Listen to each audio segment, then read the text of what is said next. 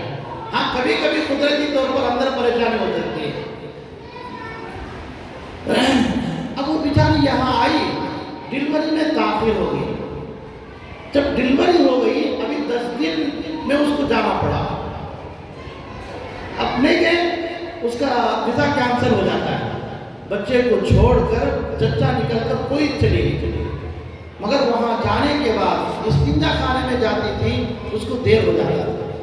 وہ خادمہ تھی، ایک کینسر کے مریض آئی، وہ دیکھ رہی ہے جب بھی یہ حمام میں جاتی ہے 8 گھنٹہ پون گھنٹہ لگا کے باہر آ رہی ہے۔ ایک مرتبہ اس کو بٹھا کر پوچھی تو حمام میں اتنا دیر کیوں لگاتی ہے؟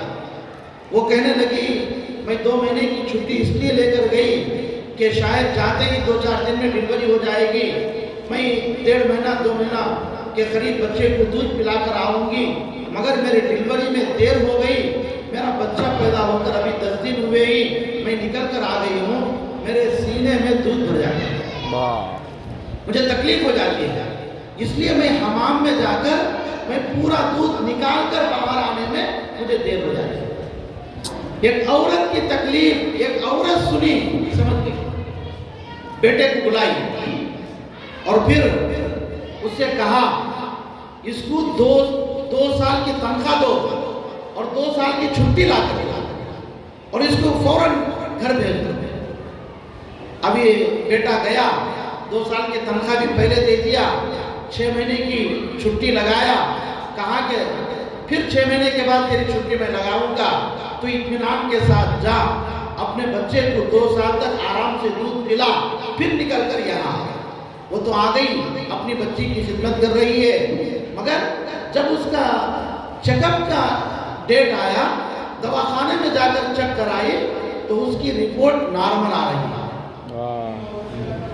ڈاکٹر جو چیک اپ کرنے والا ہے وہ چیک اپ کرنے والے کو فون کرتا ہے، یہ جو مریضہ میرے پاس آئی ہے اس کی رپورٹ بھیجو، تم غلطی سے کسی اور کی رپورٹ بھیجے ہو۔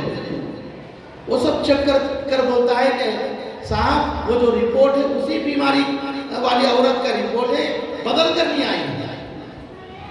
پھر اس کا ٹیسٹ کیا گیا، پھر نارمل رپورٹ، تیسری مرتبہ پھر چیک اپ کیا گیا، نارمل رپورٹ۔ میرے عزیز اور بزرگوں، یہ ہے صدقہ 70 بلاؤں کو ٹال دیتا ہے۔ اس لیے اپنے گھروں میں بیماریوں سے اپنی بیوی بچوں کو بچانا ہے، اپنے آپ کو خود بھی بچانا ہے، بلاؤں سے، مصیبتوں سے، پریشانیوں سے خود بھی محفوظ رہنا ہے، بیوی بچوں کو محفوظ رکھنا ہے، تو روزانہ کچھ نہ کچھ صدقہ نکالنے کی عادت ڈالیں۔ اللہ مجھے آپ کو کہنے سننے سے زیادہ عمل کی توفیق عطا فرمائے، ان علماء کرام کی محنتوں کو اللہ قبول فرمائے، مزید خدمات کے اللہ ان کو توفیق عطا فرمائے۔ آمین۔ وآخر الدعوانا ان الحمد للہ رب العالمین۔